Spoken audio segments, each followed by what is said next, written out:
से कीरति विजय वीरत भारी, चले चाप पर बरबस हारी। कीरति विजय वीरत भारी, चले चाप पर बरबस हारी। श्रीहत भय हारी राजा, बैठे निज निज जाई समाजा। नृपनः बिलोखी जनकु अकुलाने, बोले बचन रोष जनु जाने। नृपन बिलोखी जनकु अकुलाने, बोले बचन रोष जनु जाने। दीप दीप के भूपति नाना, आए सुनी हम जो पनुढ़ाना। दीप दीप के भूपति नाना, आए सुनी हम जो पनुढ़ाना। देव दनुज धरि मनोज शरीरा, विपुल वीर आए रणधीरा।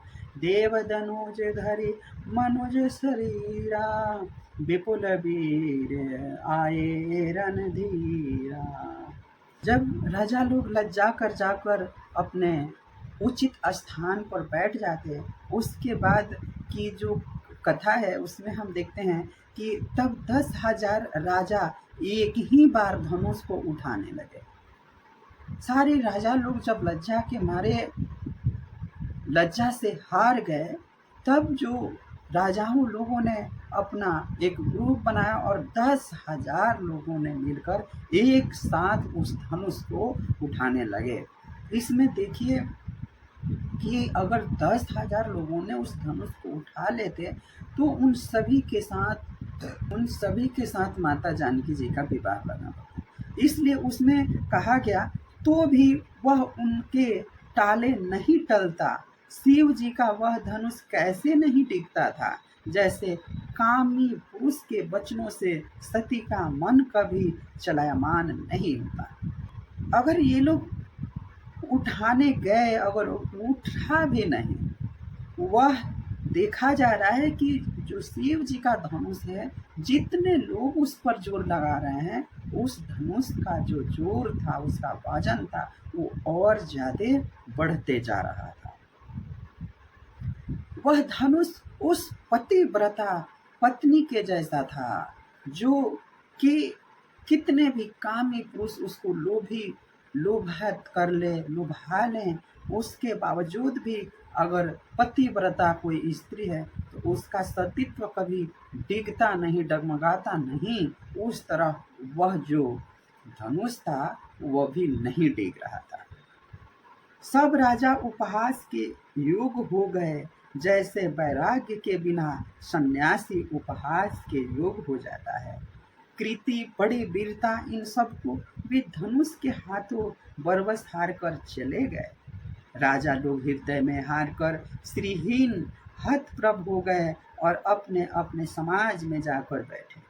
राजाओं को असफल देखकर जनक अकुला उठे और ऐसे वचन बोले जो मानो क्रोध में सने हुए थे।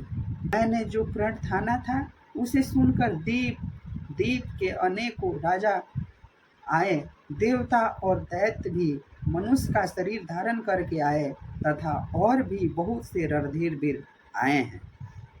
राजा जनक जी जब ने देखा कि ये स्वयंवर में इतने सारे वीर, जो देवी देवता, अनेक देशों के जो दिव्य है, जो दीप है, जो पहाड़ है, पर्वत है, वहाँ के शूरवीर राजा लोग आए, यहाँ तक कि दैत्य भी मनुष्य का रूप धारण करके आए हैं, परंतु क्या इन सभी का बल क्षीण हो गया है कि यह धनुष को उठा नहीं पा रहे। उसके आगे है दोहा है, कुंवरहि मनोहरी विजय बड़ी, कीर्ति अति कमनीय, पावनी हारे बिरंची जनु, रचेउ न धनु दयमीय। कुंवरी मनोहर विजय बड़ी, कीर्ति अति कमनीय, पावनिहार बिरंची जनु, रचेउ न धनु दमनिया पावनिहार बिरंछि जनु रचेउ न धनु दमनिया कहु काहियहु लाभु न भावा काहु न शंकर चाकु चढ़ावा कहु काहियहु लाभु न भावा काहु न शंकर चाकु चढ़ावा रहु चढ़ावौ तोरब भाई तिलु भरे भूमि न सके छड़ाई रहु चढ़ाओ तोरब भाई तिलु भरे भूमि न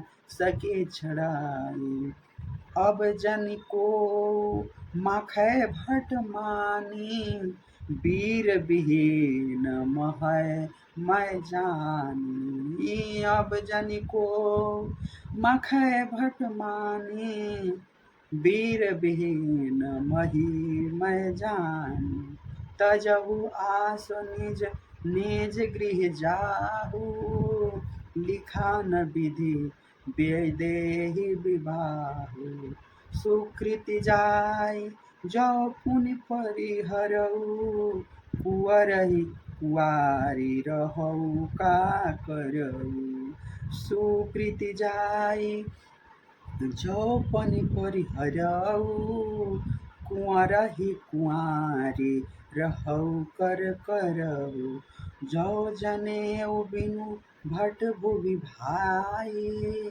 तौ पुनि करी होतेउ न हसाई जो जनेऊ बिनु भट भूमि भाई तौ मनु परी करऊ होती न हसाई परंतु धनुष को तोड़कर मनोहर कन्या बड़ी विजय और अत्यंत सुंदर कृति की पाने वाला मानो ब्रह्मा ने किसी को रचा ही नहीं।